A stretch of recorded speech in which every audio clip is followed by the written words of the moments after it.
یہ روح جب اس بدن سے نکل جائے گی تو خدا خلق کرے گا، یا ایک بدن لطیف خلق کرے گا، بالکل اس بدن کی طرح، بالکل اس بدن کی طرح۔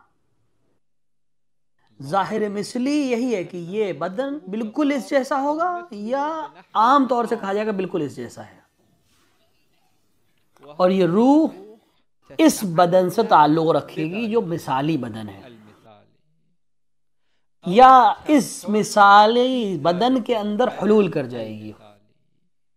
راوی کہتا ہے کہ میں نے امام صادق علیہ السلام سے فرمایا کہ ہم لوگ ارواح مؤمنین کے سلسلے میں آپس میں بحث کرتے ہیں اور یہ کہتے ہیں کہ وہ طیر یعنی پرواز کر رہی ہیں جنت میں، اور قنادیل اور جو سراج لگے ہوئے ہیں جنت میں، ان میں اس پر بسیرا کرتی۔ امام نے فرمایا نہیں، تو میں نے پوچھا کہاں ہیں؟ کہا وہ ایک باغ میں ہیں، جیسے بدن ہوتے ہیں جنت میں اس طرح سے۔